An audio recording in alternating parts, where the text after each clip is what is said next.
Siapa yang akan kita ikuti? Apa yang harus kita lakukan? Betul, ini adalah pertanyaan penting di akhir zaman ini. Di dalam Al-Quran, Allah menyebut, Fas'alu ahla dzikra, in kuntum la ta'lamun. Maka bertanyalah kepada ahlu zikr, ahli ilmu, jika engkau tidak tahu. Maksudnya adalah cari tahulah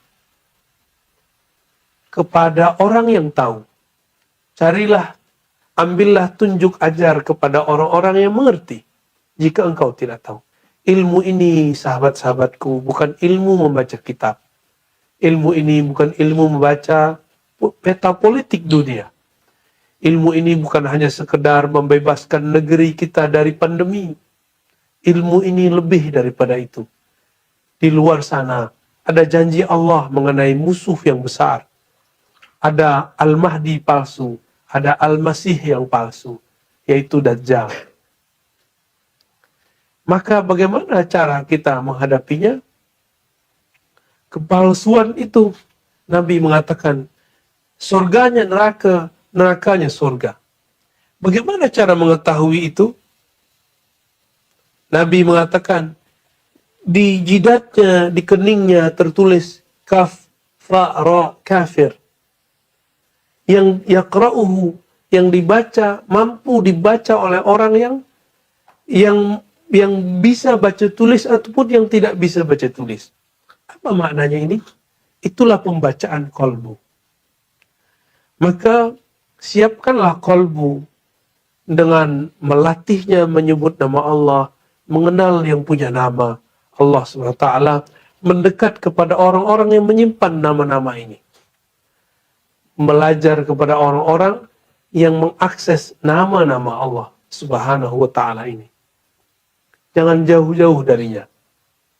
Ya. Itulah maknanya bahwa pergerakan akhir zaman itu bukan pergerakan sendiri-sendiri, tapi itu gerakan jamaah. Nabi ditanya mengenai 73 golongan, semuanya terjebak, semuanya tersesat, kecuali satu, al-jamaah, yaitu mereka yang bergerak dengan pergerakan bersama. Al-jamaah ini, kolbunya selalu terkoneksi kepada Allah Subhanahu wa ta'ala. Maka siapkan kolbu. Dengan apa disiapkan? Wa man yu'min billah yahdi qalbah. Percaya kepada Allah, berbaik sangka kepada Allah. Nanti kolbu kita akan membimbing. Kolbu kita akan menggait kita menuju jalannya. Lalu siapa yang kita ikuti? Ikutilah Sayyidul Qulub. Orang-orang yang kolbunya paling kuat energinya, paling mengerti isyarat-isyaratnya. Mereka lah yang kita ikuti. Maka ini bukan ilmu tebak-tebakan, bukan ilmu tergesa-gesa, tapi ini adalah ilmu rohani. Sering-seringlah setiap hari sholat hajat, sholat istikharah. Maka saya semenjak hari ini mengajak sahabat-sahabat semua, sholat istikharahlah setiap hari, sholat hajatlah setiap hari. Minta supaya Allah memberi hidayah, memberi isyarat ke dalam kalbu kita semua mengenai jalan di akhir zaman ini. Maka bersabarlah dalam bergerak, bersabarlah dalam menghadapi akhir zaman. Jangan terburu-buru, jangan tergesa-gesa, karena Allah Halim, Allah Maha Baik, Allah Maha Santun, Allah Maha Lembut. Lembutkanlah hati, jangan keraskan hati, jangan isi kalbu kita dengan kebencian. Jangan berprasangka buruk kepada Allah Subhanahu wa ta'ala. Kenalilah Ia, kita akan bertambah tenang menghadapinya. Ini disebut al-harakah ala minhajil walayah.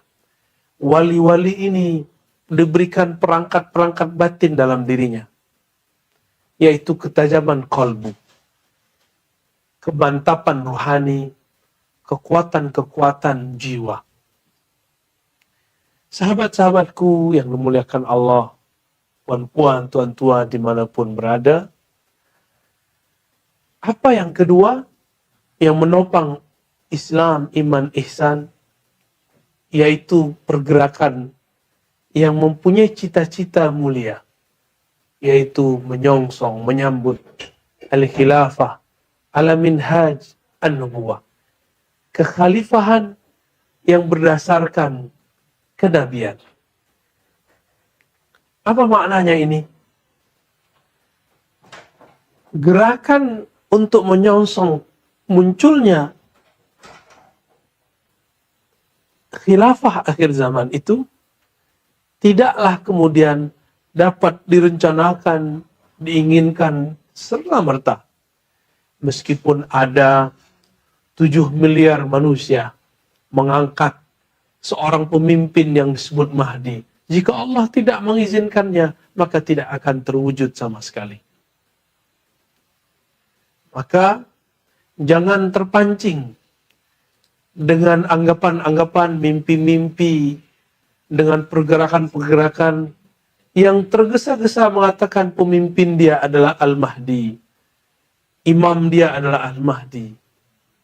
Nanti kita akan terbedaya, kita akan terkecoh. Kenapa? Karena hijrah di akhir zaman tidak berdasarkan ra'yu, pandangan-pandangan yang tergesa-gesa, apalagi cuma sekedar tebak-tebakan. Hari ini banyak sekali orang-orang yang bergerak di akhir zaman itu menebak-nebak. Apakah ini, apakah si fulan, apakah ini, apakah si fulan, dan lain sebagainya. Sahabat-sahabat karena Allah, karena semua ujian, semua masalah ada pada akhir zaman ini, maka mulailah berhijrah secara mental. Jangan bermimpi lagi pandemi ini akan berakhir. Jangan bermimpi lagi pandemi ini akan kembali semula. Tidak, akan kembali semula, ada semula seperti kita dulu pra pandemi. Tidak. Coba katakan saja, raditu billahi rabba. Aku ridha dengan ketentuan Allah. Aku ridha dengan kehendak Allah Subhanahu wa ta'ala. Imam Abdul Hasan Syadzili mengatakan, betapa anehnya ada orang yang mengatakan, aku percaya kepada Allah, tapi tidak meridai kehendak-kehendak Allah. Betapa anehnya, betapa gharibnya, betapa tidak selarasnya orang yang mengatakan, kami percaya kepada Allah, tapi dia tidak menerima ini zaman, ini masa, ada semua pancaroba ada di dalamnya. Jika nikmat sebagai umat akhir zaman ada pada kita, maka ujian sebagai umat akhir zaman pun ada pada kita. Teman-teman sahabat-sahabat yang dimuliakan Allah, karena semua ujian ada pada masa ini, Allah pun mengatakan, innallaha ma'as sabirin. Allah bersama siapa yang bersabar. Allah bersama dengan orang-orang yang bisa bertahan, yang tabah. Sabar itu ada dua. Ada sabar terhadap memandang ujian. Orang-orang yang melihat ujian, cobaan, musibah, dia bisa sabar, tapi sabar ini ada batasnya. Tapi ada sabar yang kedua. Mari kita hijrah dari sabar terhadap musibah kepada sabar kepada Allah yang Maha Sabur. Jika seorang kekasih dicubit, jika seorang kekasih mungkin terkena atau disakiti oleh kekasihnya karena dia memandang sang kekasih, apa yang terjadi? Dia tidak kemudian merasa sakit. Kita ini bekerja sehari-hari untuk apa? Untuk kekasih kita. Jika kita ingat wajah kekasih, anak yang dikasih, pasangan yang dikasih, maka lelah pun menjadi hilang. Maka lelah pun menjadi tidak terasa. Maka teman-teman sahabat-sahabat dengan Allah, coba yakini, la yukallifullahu nafsan illa wus'aha. Allah tidaklah mentaklif, memberi beban kepada seseorang kecuali sesuai dengan wus'a, kelapangannya, kemampuannya. Apabila Allah menakdirkan kita sebagai umat akhir zaman, berarti Allah sudah menyiapkan wus'a, kemampuan yang luar biasa kepada kita. Jangankan kita di akhir zaman, orang-orang ahli neraka saja disiksa dengan siksaan yang seharusnya dia mati, tapi dia tidak pernah mati. La yamutu fiha wa la yahya. Tidak hidup, tapi juga tidak mati. Bagaimana mungkin dia masih hidup? Kepalanya disembelih, dadanya ditusuk, jantungnya ditusuk, tapi masih hidup di neraka sana. Itu kepada mereka yang durhaka kepada Allah. Maka saya yakin, hakul yakin, umat akhir zaman sanggup menanggung semua mara bahaya ujian yang ada ke depan. Terakhir saya ingin menyebutkan satu hadis. Yang hadis ini jika disyarah lumayan panjang. Untuk menghadapi masa akhir zaman, Nabi SAW menyebutkan bahwa akan terjadi ketidakadilan secara global. Zulman atau jauran secara global. Bukan hanya di negeri kita, di kerajaan, di pemerintahan kita. Tapi di semua wilayah di negara. Di semua wilayah, semua sudut negeri. Tapi ingat, di saat-saat itu memuncak, maka Allah akan mengirim kekasihnya. Allah akan memunculkan juru selamatnya. Disebutkan dalam hadis bahwa Allah akan meningkatkan. Allah akan membangkitkan seseorang min ahli baiti, dari ahlu baitku, dari keturunanku. Ismuhu yuwati usmi. Namanya menyerupai, berkesesuaian dengan namaku. Hadis ini riwayat Imam Abu Daud. Kapan itu terjadi? Jika bumi muliat al-ardu jauran wa zulma. Jika bumi telah dipenuhi dengan ketidakadilan. Jika bumi dipenuhi secara global, secara utuh dengan kezaliman yang merata-rata di mana-mana. Maka sahabat-sahabat Allah, di saat itulah, di saat semua umat manusia menjerit, tidak hanya negeri kita, tidak hanya Nusantara, tapi semuanya, maka Allah akan munculkan yang mana dia sekarang sudah bersiap-siap muncul. Namanya berkesesuaian, yuwati, dengan namaku. Hadis Imam Abu Daud. Tapi banyak orang lupa apa makna isim, nama di dalam bahasa Arab. Dia mengira, banyak orang berpikir bahwa nama di situ berarti nama secara zahir, yaitu Muhammad. Dalam riwayat tambahan, wasmu abihi ismu abi. Begitu juga nama ayahnya berkesesuaian dengan nama ayahku. Banyak orang salah faham mengira namanya adalah Muhammad ibn Abdullah. Sahabat-sahabat menekan Allah, bukan sekedar itu.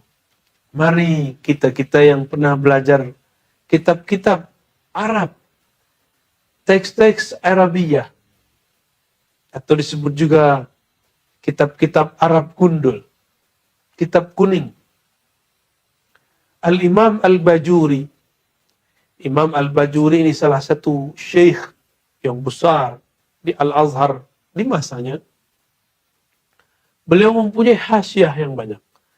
Dalam beberapa hasyiah akidah, hasyiah kitab-kitab yang ditulis untuk mensyarah kitab akidahnya, kitab fikihnya, beliau mengatakan al-ismu, nama al-ism itu bermakna dua. Ada dua makna yang terkandung dalam ism. Yang pertama, makna itu berarti al-wasm. Al-ism bermakna al-wasm. Apa arti wasm? Wasm artinya al-alamah, tanda-tanda. Jika diterjemahkan tanda-tanda, maka kita akan mengatakan ismuhu yuwati usmi. Tanda-tanda imam akhir zaman itu yang akan menyelamatkan kalian itu sama dengan tanda-tandaku. Bukan berarti namanya harus Muhammad. Karena nama Nabi sangat banyak sekali. Nama Nabi ada 313 yang kita tahu, yang ditulis oleh Imam Al-Jazuli dalam Dalailul Khairat. Tanda-tanda pada Nabi, Nabi ketika kecil disembelih dadanya, dibersihkan oleh malaikat. Nabi mengalami 5 mi'raj, puncaknya diangkat ke hadirat Allah Subhanahu wa taala. Nabi disembunyikan oleh Allah. Nabi kemudian dipoles oleh Allah. Nabi kemudian dihiasi, ditutup oleh Allah dengan sifat-sifat syariah, sifat alamiah sebagai manusia, sehingga banyak orang tidak mengira beliau sebagai nabi. Hatta seorang Abu Lahab, Abu Jahal, paman beliau, tidak mengenali beliau. Lalu tanda-tanda itu akan terjadi, namun dalam formulasi rupa yang mungkin berbeda. Dulu di zaman padang pasir, sekarang di zaman penuh modern, penuh ada kemajuan. Meskipun nanti suatu saat akan kembali sedia kala. Sahabat-sahabatku yang dimuliakan Allah, lalu apa makna kedua dari al-ism, nama? Yuwati usmuhu ismi. Namanya, nama juru selamat di akhir zaman, itu sama dengan namaku. Apa kata Imam Al-Bajuri?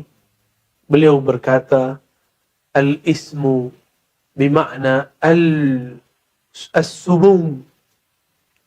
Tadi al-wasm, sekarang as-sumung. As-sumung artinya tinggi. Kita sering menyebut sahibus sumung, yang mempunyai keluhuran ketinggian. Ketinggian apakah? Darajah. Tingkatan. Ketinggian apa lagi? Al-ulum.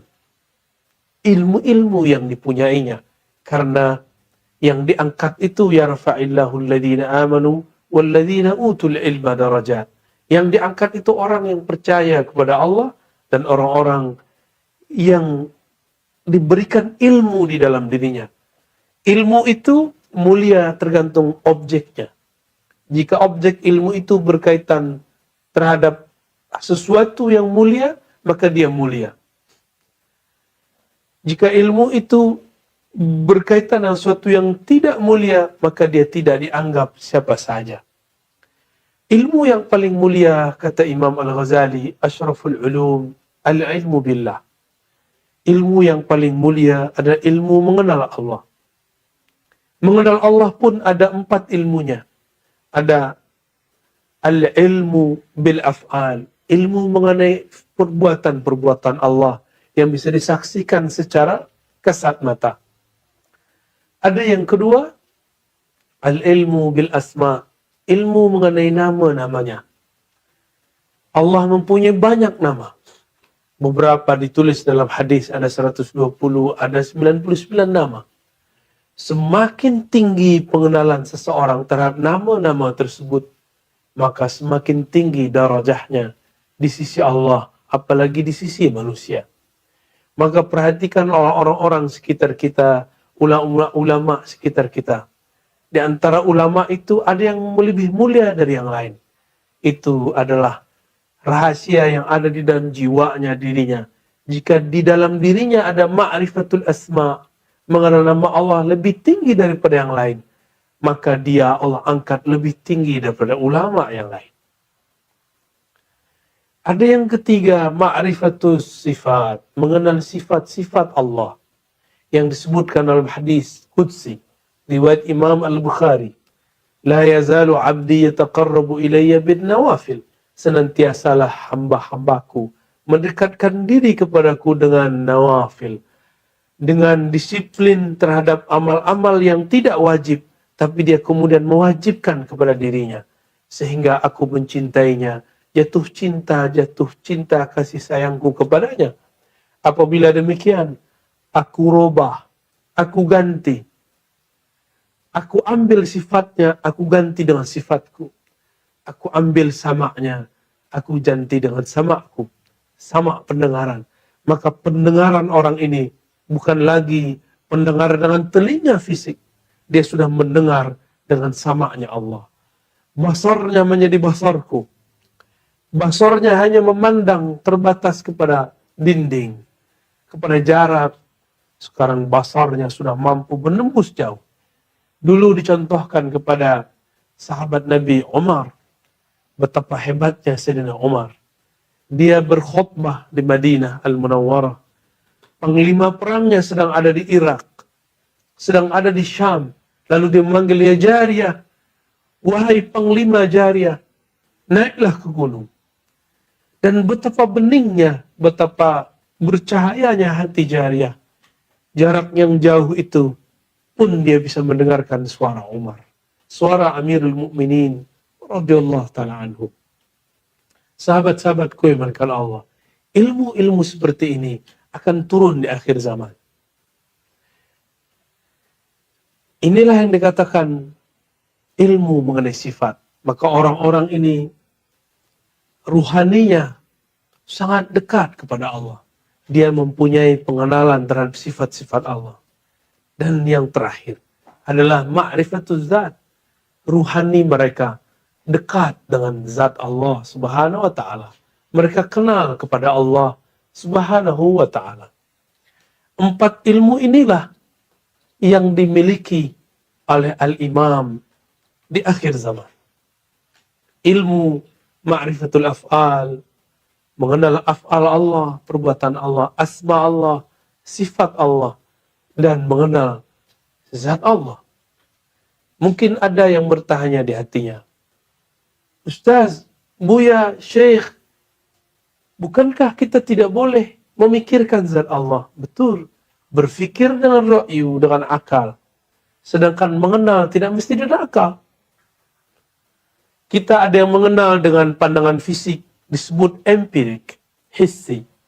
Ada yang mengenal dengan akal, rasio. Ada yang mengenal dengan kolbu. Ada yang mengenal dengan ruh. Mengenal dengan ruh bukan dengan berfikir. Mengenal dengan ruh itu adalah asrar, rahasia-rahasia Allah yang Allah titipkan di kolbu Nabi, nanti diwariskan kepada Al-Imam, juru selamat akhir zaman, Al-Imam Al-Mahdi. Maka ini bukan ditandai dengan serban yang tebal, kopiah yang rapi, jubah yang bagus, jenggot yang panjang, baca kitab yang lancar, tidak. As-sumu, ketinggian rohani imam akhir zaman yang dikatakan Nabi, karena di dalam dirinya mengemban 4 ma'rifat, 4 keilmuan ini. Maka tiadalah ia kecuali bercerita tentang Allah, Allah Muhammad, tiada lagi. Inilah lebih kurang makna yuwati usmuhu ismi. Namanya berkesesuaian dengan namaku. Tapi kapan dia Allah munculkan, ya ba'ats, Allah tampilkan secara resmi, secara terbuka, di saat ia melihat di alam semesta sudah terpenuhi oleh kezaliman. Sahabat-sahabatku dengan Allah, bukankah ini sudah mulai masanya? Tiadalah negeri, tiadalah negara, tiadalah kerajaan pemerintahan, melainkan semuanya sedang mengalami kesusahan menghadapi kezaliman orang-orang yang menyebarkan virus bernama corona ini. Inilah awal daripada kezaliman global. Inilah awal daripada kezaliman yang merata-rata di semua wilayah, di penjuru negeri, di penjuru dunia. Maka jangan banyak angan lagi. Nabi dari dulu mengatakan, penyakit umatku itu ada dua. Hubbud dunia, cinta dunia. Dan tulul amal, panjang angan-angan. Masih berpikir pandemi ini akan kembali semula. Tidak. Ini akan tambah hebat, tambah parah, tambah parah. Namun, meskipun ujiannya tambah berat, ilmu-ilmu yang Allah turunkan juga akan tambah banyak. Inilah kabar gembiranya. Tiadalah ujian diturunkannya, melainkan kemudian Allah tunjang, Allah berikan kemudian sokongan, support ruhani juga secara menyeluruh. Maka siapa-siapa yang memahami 4 ilmu tadi, dia akan merasakan bahwa ini akan bertambah terbuka.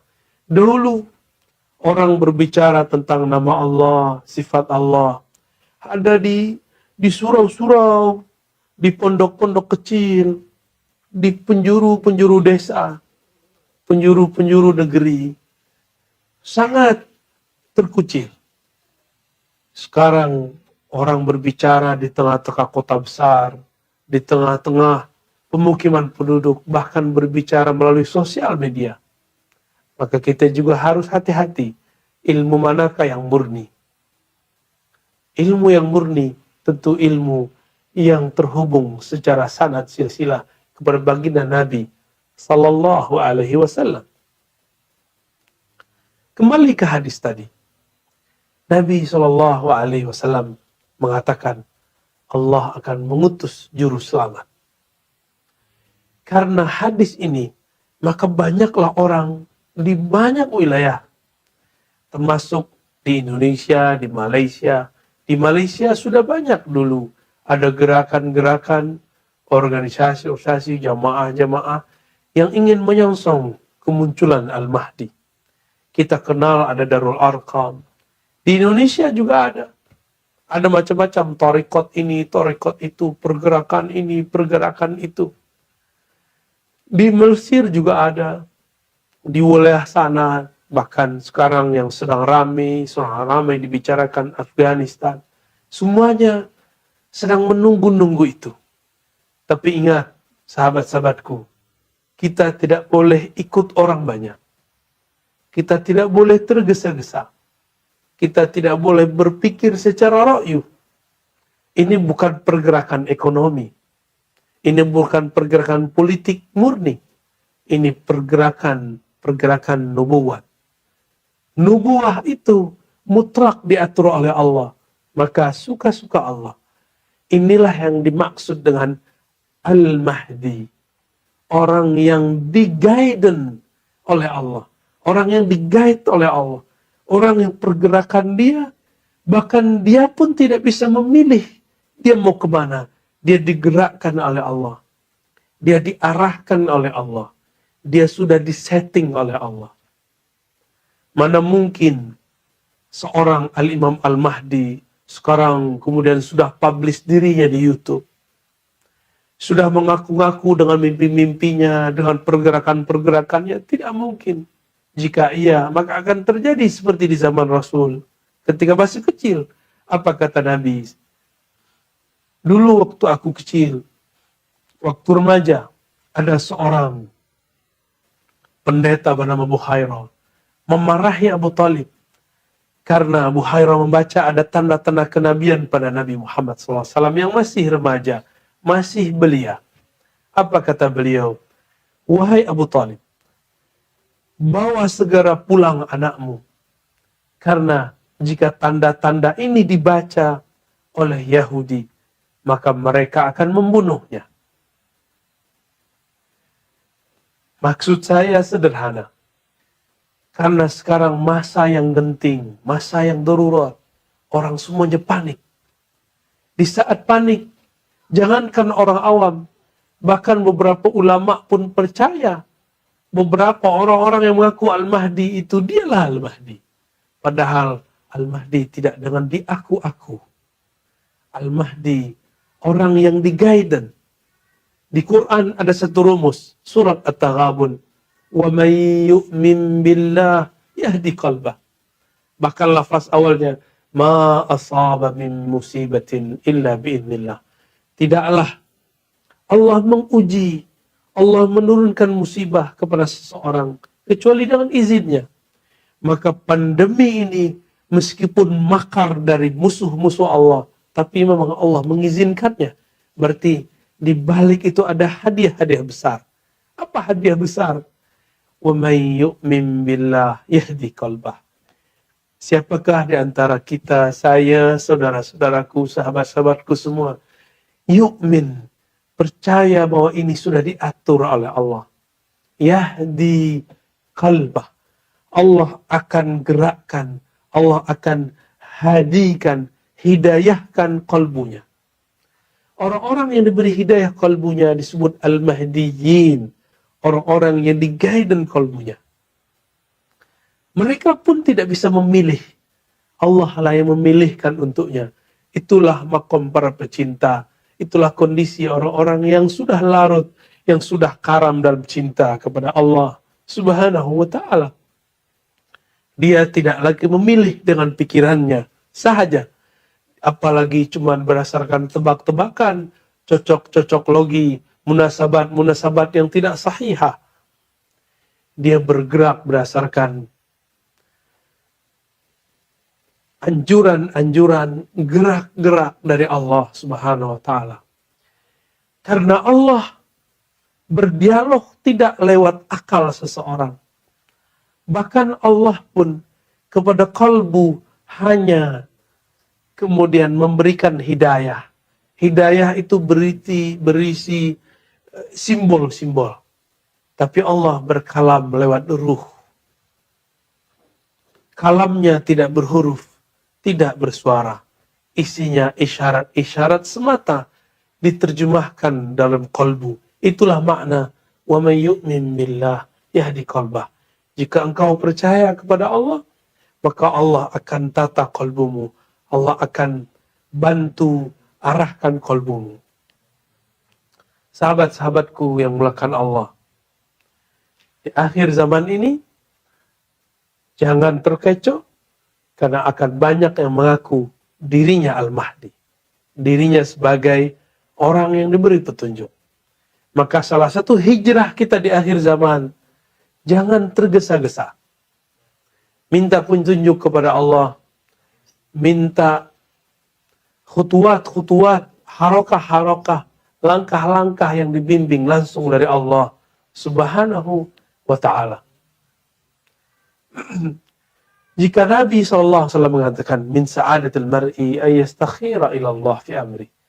Salah satu ciri-ciri orang yang sukses, bahagia, selamat, dia minta petunjuk, meminta Allah memilihkan apapun yang akan dia alami, yang dia pilihkan dalam hidupnya. Karena Allah akan memilihkan yang terbaik bagi hambanya. Allah itu memilih kita sekarang di akhir zaman. Karena ini yang terbaik bagi kita. Karena ujian ini tidak bisa dihindari. Maka kita harus beradaptasi. Inilah nikmat dari Allah. Manusia adalah satu-satunya makhluk Allah yang paling mampu, paling kuat dalam beradaptasi, dalam menyesuaikan diri, menghadapi apapun perubahan di alam semesta. Inilah rahasia kenapa Allah tidak ciptakan malaikat yang mengurus bumi, tapi kita yang dipilih oleh Allah Subhanahu wa ta'ala. Dan di sini ada satu makna. Benarlah kata Imam Latta'illah As-Sakandari memahami ayat innamal hayatud dunya la'ibun wa lahun. Apa kata beliau? Jika engkau ingin nikmat, ingin senang-senang di dunia ini, ingin bermewah-mewah di dunia ini, engkau salah. Dunia ini bukanlah darul khulud, bukan negeri yang abadi, sehingga bermewah-mewah di dalamnya tidaklah pantas. Negeri ini, bumi ini adalah darul fana, darul halak, darul bala. Negeri yang di dalamnya ada kehancuran, mara bahaya, ujian. Selesai satu ujian, ada ujian yang lain. Barangkali boleh jadi ini juga teguran dari Allah. Selama kita belum ada pandemi, sudah bertahun-tahun kita hidup, tapi kita kurang syukur kepada Allah. Jika tidak syukur dalam adanya nikmat, Allah akan menegur kita dalam ketiadaan nikmat. Nikmat keleluasaan berjalan kemana-mana, bersafar kemana-mana, sekarang terkurangi. Nikmat untuk bisa bertemu, bersilaturahim dengan sahabat-sahabat kita yang jauh, itu pun sekarang sudah dikurangi. Tapi jangan pernah berputus asa kepada Allah. Allah Subhanahu wa Ta'ala telah menciptakan dalam diri manusia perangkat-perangkat yang membuat manusia bisa berkesesuaian, menyesuaikan diri dengan alam semesta. Sahabat-sahabat yang melakukan Allah, inilah hijrah di akhir zaman. Hijrah meninggalkan cara berpikir lama, berpikir mencintai dunia, berpikir dengan tulul amal, panjang angan-angan. Maka sekarang mulailah cara berpikir kita lebih tajam, lebih dalam. Berpikir dengan kulub. Lahum kulubu ya'qiluna biha. Maka jadikanlah kolbu sebagai sumber dari kita berpikir. Jangan jadikan pandangan pemikiran semata. Jangan jadikan hasrat lahiriah semata dalam memandang sesuatu. Jangan berbangga hanya sekedar dengan ilmu yang kita punya. Tapi bertanyalah kepada Allah apa yang dia mau. Apa yang dia rahasiakan. Sahabat-sahabat yang bukan Allah, hijrah dari berpikir secara empirik materialisme menjadi berpikir secara qalbiyah, secara qalbu. Allah memandang qalbu manusia. Innallaha yanzuru ila qulubikum. Allah memandang qalbu kamu. Betapa malunya kita saat Allah Subhanahu wa Ta'ala memandang qalbu ini. Ternyata di kolbu ini ada nama selainnya. Ada ketakutan kepada selainnya. Ada prasangka kepadanya. Allah memandang ke dalam kolbu. Tapi di kolbu kita tiada namanya. Betapa kecewanya Allah kepada seseorang. Ketika dia hendak melihat, menengok ke dalam kolbu seseorang. Ternyata di kolbu seseorang itu tiada satupun nama Allah. Maka saya mengajak, mari kita hijrahkan zikir kita yang tadi di lisan. Subhanallah, la ilaha illallah. Kita masukkan ke dalam kolbu. Kita ajak kolbu ini juga menyebut namanya. Sehingga teranglah makna ayat. Idza dzukirallah wajilat qulubuhum. Jika disebut nama Allah, maka bergetarlah kolbu. Bukankah ini tanda-tanda orang yang cinta? Orang yang cinta, jatuh cinta kepada kekasihnya, disebut nama kekasih, kolbunya bergetar, jantungnya berdebar, badannya menggigil bergerak.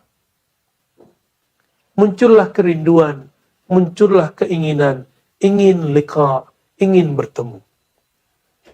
Sahabat-sahabat yang muliakan Allah,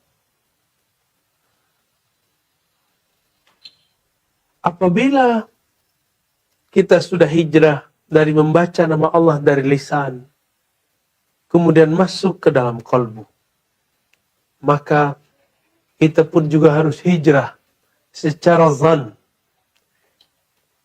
prasangka kita. Dari su'uzon, dari berpikir Allah, kenapa engkau menjadikan aku umat-umat yang mendapatkan mara bahaya? Sekarang kita ganti, kita switch. Kita katakan, ya Rabb,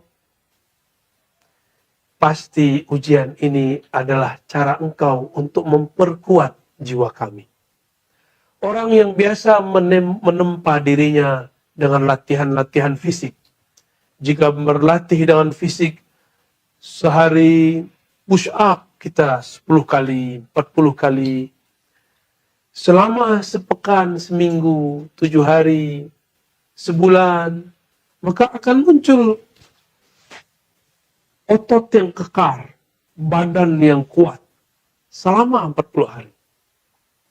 Apabila orang melatih kakinya berjalan setiap pagi, setiap hari, maka kolbunya, maka badannya, kakinya akan kuat daripada sebelumnya. Jika pada pekan ini sanggup berjalan 1 kilometer, maka dalam waktu sebulan dia mungkin sanggup berjalan lebih dari 2 meter. Begitulah orang yang melatih kolbu. Apabila kolbu sudah dilatih, maka latihlah tidak hanya fisik kita, latih juga kolbu. Inilah hijrah ruhiyah, hijrah kolbu. Melatih kolbu kita dengan makna, dengan asma, dengan husnuzon kepada Allah Subhanahu wa ta'ala. Maka sahabat-sahabat dimulakan Allah, hijrah di akhir zaman. Ini adalah hijrah paling penting. Yang mana Nabi SAW dulu pernah mengatakan, La hijrata ba'dal fathi. Tiada ada lagi hijrah setelah Fathu Mekah. Fathu Mekah itu ada 2 kali. Ada Fathu Mekah di zaman Rasulullah. Ada Fathu Mekah di zaman Imam Mahdi. Fathu Mekah di zaman Rasulullah SAW. Nabi sudah menutupnya dan mengatakan, La hijrata ba'dal fathi. Setelah Fathu Mekah tidak ada lagi hijrah. Illa jihadun wa niyah. Kecuali hanya sekedar jihad, perjuangan, pengorbanan, dan niat yang tulus. Niat yang bening, niat yang berasal dari hati nurani yang bercahaya. Nanti juga akan ada hijrah yang kedua, yaitu hijrah bersama Imam akhir zaman. Ketika semua umat manusia mengambil baiat kepadanya di Makkah Al-Mukarramah, ma baina ar-ruknil yamani wa maqam Ibrahim. Antara rukun Yamani dan maqam Ibrahim. Disitulah semua orang memberikan sumpah setianya kepada Imam akhir zaman, Al-Imam Mahdi. Jika kita masih belum sanggup membayangkan bagaimana cara Allah memindahkan kita nanti, padahal nanti semuanya manual, tidak ada pesawat, kapal terbang, tidak ada apapun, tidak ada yang mampu kita gerakkan. Kereta tidak berjalan, mobil tidak berjalan, sepeda tidak berjalan, apapun, handphone pun, smartphone tidak bekerja. Tapi di saat itu, jika kolbu sudah dilatih, jika kolbu sudah dihijrahkan, maka kolbu ini akan mampu menangkap bahasa. Kolbu ini akan bisa bergerak. Al-arwah junudun mujannadah. Roh-roh itu, arwah-arwah itu ibarat tentara yang berbaris-baris. Dia bisa berkomunikasi satu sama lain, walaupun terpisah jarak.